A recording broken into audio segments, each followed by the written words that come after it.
Hola, ¿qué tal, chicos? Es un gusto para mí volverles a saludar y analizar algunas cosas para que tú puedas realizar tu actividad de esta semana de la mejor manera.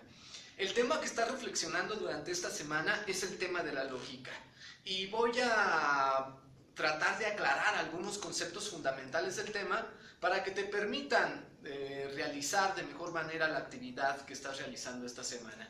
Bien, vamos a iniciar tratando de comprender lo que es la lógica, ¿no? La lógica, etimológicamente hablando, viene de dos términos. Uno que es logos, que significa pensamiento, palabra o razón. E ica, que significa arte o ciencia. De tal manera que la lógica es el arte o la ciencia del pensar, razonar y hablar, o en su caso, escribir con claridad. Ojo, con claridad, con orden y con rigor. Es decir, la lógica le permite a la filosofía,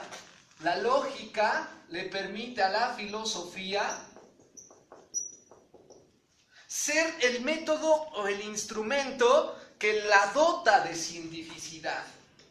Es decir, la filosofía deja de ser meros rollos, abstracciones, simples comentarios, porque la lógica le exige a la filosofía pensamientos, ¿no? Discursos, razonamientos que tengan una rigurosidad, que tengan mucha claridad, que tengan fundamento. Es decir, que todo lo que hables tenga una razón.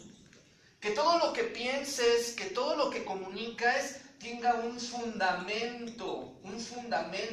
Por lo tanto, la lógica exige que todo discurso deba tener un rigor y una claridad tal que no confunda.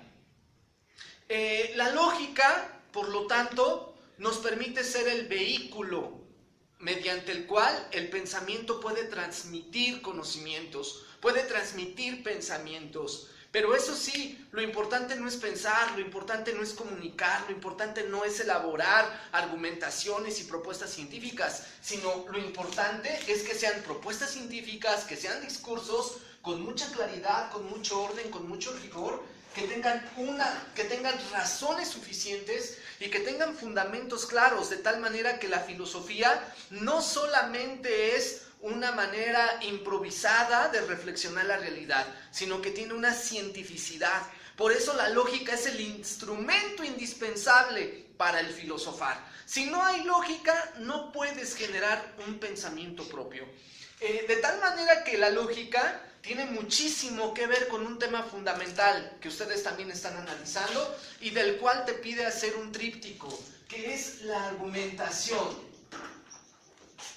La lógica permite que las argumentaciones filosóficas tengan fundamentos claros. Y la argumentación no es otra cosa más que un discurso propio sobre un tema determinado.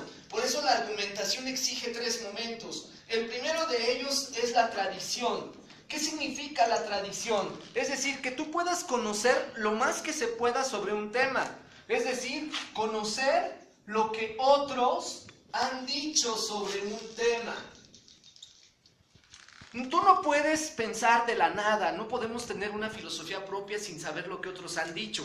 Eso es la tradición, conocer lo que otros han pensado, conocer los aportes de los demás. El segundo momento es la interpretación creadora o interpretación creativa. Y la interpretación creadora no es otra cosa más que tu propia manera de comprender en base a la tradición. Es decir, a partir de la tradición, ¿yo qué digo? Eso es lo importante de la interpretación creadora. Es decir, ¿yo qué aporto? ¿Yo qué innovo? ¿Yo qué digo de más? O sea, ya sé lo que otros hablan. Mi propuesta ahora es esta. Y un tercer punto de la argumentación, pues es el diálogo. Es decir, poner en la mesa de la discusión mis propios planteamientos, ¿no? Poner en la mesa de la discusión mis propios planteamientos para poder verificar si realmente tengo fundamentos y razonamientos claros para hablar, para promover lo que estoy haciendo. Lo contrario a la argumentación, es decir, este es un esfuerzo, porque hay que leer, hay que estudiar, hay que investigar, hay que dar tu propia propuesta con muchos fundamentos, por eso se pone en diálogo. Lo contrario a la argumentación son las famosas falacias. ¿Qué son las falacias? Las falacias son argumentaciones que aparentemente son verdaderas, pero que en el fondo son falsas. ¿Qué significa esto? Que muchas veces las estructuras de un discurso político, social, educativo, etcétera, de fondo dicen mentiras. Ustedes están analizando algunas falacias, como por ejemplo la falacia ad hominem, que va en contra del ser humano. Es decir, si tú dices, ¿no? El doctor Julián Ramírez inventó la cura contra el cáncer de mama, por ejemplo. Pero resulta que este doctor tiene una relación matrimonial oculta. Entonces tú puedes decir, no le crean al doctor porque es un infiel. Es decir, aguas, no estás en contra del pensamiento del médico, sino que te estás metiendo en una cuestión privada. Y eso es una falacia. Y esto se realiza mucho en el ámbito político, en los espectáculos, etc.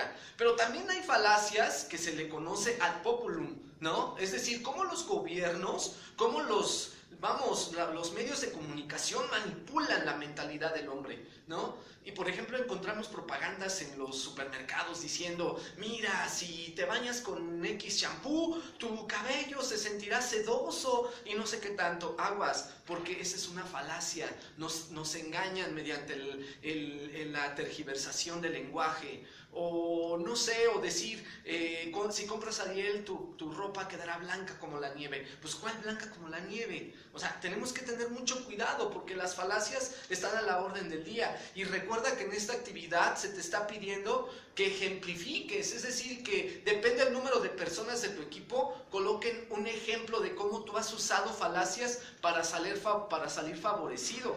Y también se te está pidiendo la lección de 3 falacias en revistas, periódicos, para que las puedas analizar e indicar por qué es una falacia. Obviamente eso lo tienes que poner en el Word, tienes que poner la noticia, tienes que tal cual copy-paste como está, y abajo, debajo, en algunos renglones, explicar por qué dices que es una falacia y qué tipo de falacia te estás refiriendo. Espero que este video de contextualización te permita comprender el tema de mejor manera. Si tienes más dudas, no dudes en comunicarte al correo electrónico antonio.mondragon@itesen.mx. Sin más, te deseo que tengas una excelente semana.